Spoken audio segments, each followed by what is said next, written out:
E aí a gente teve a apresentação, né, algumas semanas atrás, da nova proposta de arcabouço fiscal. Ela ainda precisa tramitar no Congresso, né, mas ela não tramitou. Então, falando um pouco mais do que a gente tem na mesa hoje, né, voltando um pouquinho para o assunto de fato do que foi apresentado agora do governo, desse arcabouço fiscal, o que você achou? Positivo? Negativo?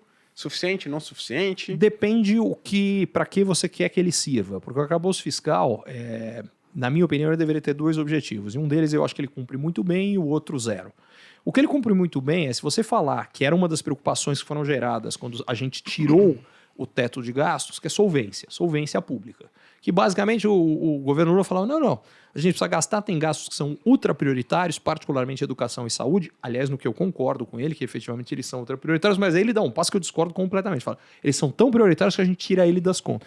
Vou fazer isso na minha conta em casa, também acho que educação e saúde é prioritário, o que eu gastar com isso eu não conto como gasto. Só tem um problema, sai da minha conta bancária. O que significa que se eu não conto quanto gasto, vou gastar mais do que eu ganho, eu vou me endividar. Se o endividamento cresce sem fim, chega num ponto, isso é impagável, o país quebra. Para resolver isso, eu acho que o arcabouço fiscal está bem montado, eu acho que ele resolve. Só que ele resolve com uma ou duas condições. Uma de duas coisas precisa acontecer. Toda a lógica do arcabouço fiscal está baseada num crescimento de receita. O que significa o seguinte, ou você tem que aumentar imposto, ou você tem que aumentar inflação, que é um outro imposto. Porque a inflação, a aceleração da inflação, para ser mais específico, ela significa que você tem um aumento de receita que vem antes e maior do que o aumento de despesa. E aí chega no meu ponto. A segunda questão que o arcabouço fiscal deveria resolver não é o arcabouço fiscal, é mais amplo do que ele.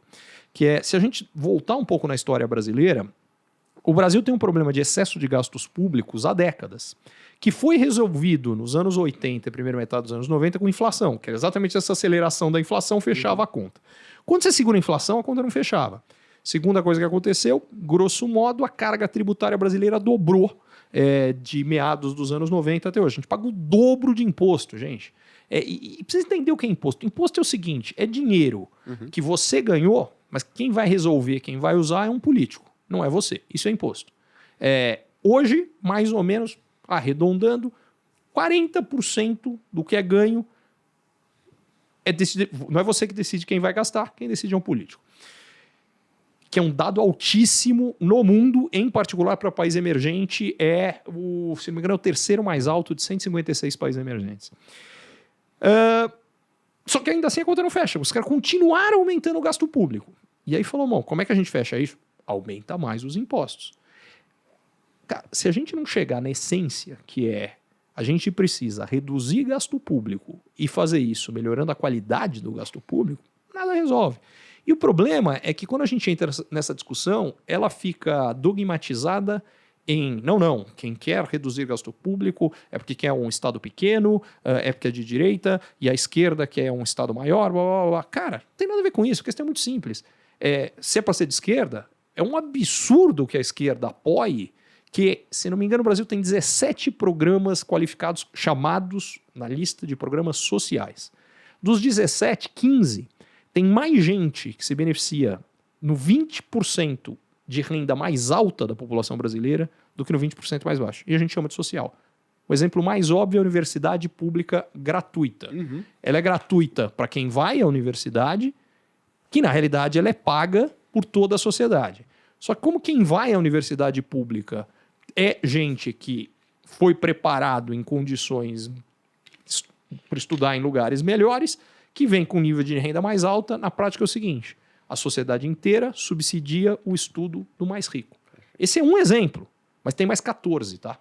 Então, o meu grande ponto e a gente não tem coragem de falar isso, eu falo isso pra caramba, quando eu falo isso, as pessoas me tratam como se eu fosse maluco. Enquanto a gente não encarar isso, o governo vai gastar demais, governo gastando demais é imposto demais significa produtos mais caros no Brasil do que no resto do mundo, significa taxa de desemprego mais alta no Brasil do que no resto do mundo, significa gente mais pobre, enfim. Está na hora da gente encarar esse negócio. E isso, o arcabouço fiscal, não chega nem perto, ele piora, porque ele aumenta mais ainda os impostos. Eu acho que o que ele faz ele tira a incerteza de que a gente vai quebrar, né? Que é o medo que tem no meio da incerteza. Então a gente pode colher um período de melhora, né, em alguns indicadores econômicos na margem. A gente pode observar uma melhora no emprego, a gente pode observar a queda nos juros, mas não é algo estrutural, né? E se na vida não existisse mais dinheiro, será que seria melhor ou será que seria pior? E talvez o que eu vou te dizer mude um pouquinho a sua opinião. Centenas de anos atrás, tanto o sal quanto o peixe eram utilizados como moeda de troca. E no passado, as coisas que eu fazia e as coisas que você fazia só poderiam ser trocadas através de coisas como essa. Se eu guardar o peixe por muito tempo, ele estraga? Já o sal, jogou água, já era. Com o dinheiro, a única coisa que eu preciso saber é o preço do peixe e saber se eu estou disposto a pagar. E mais do que isso, graças ao dinheiro, todos nós passamos a poder não só pensar na sobrevivência, como pensar no futuro também. O problema é que ninguém ensinou pra gente de verdade a pensar e planejar o nosso futuro, principalmente financeiro. Na verdade é possível aprender a investir, sem precisar de muito dinheiro para começar, sem ter muita experiência no mercado, sem pagar caro para aprender. E se você quer fazer isso, tudo que você tem que fazer é clicar no botão aqui embaixo. Ao fazer isso, você vai ter a oportunidade de assinar a Finclass, a maior plataforma de educação financeira do Brasil, com 50% de desconto. Você vai receber mais de 70 cursos de finanças e investimentos com um novo todo mês. Você vai poder participar do maior evento presencial de finanças do país, inclusive. E o curso Código da Riqueza, na versão digital, que ensina a transformar a sua mentalidade financeira. Além de tudo isso, o curso de estratégias financeiras que ensina você a ganhar milhas e os meus principais desafios no Instagram, mais todos os mapas mentais na versão digital. Essa promoção vai ser válida só para o dia 24 de abril. Então, para não perder, é bom você clicar agora no botão aqui embaixo e se inscrever.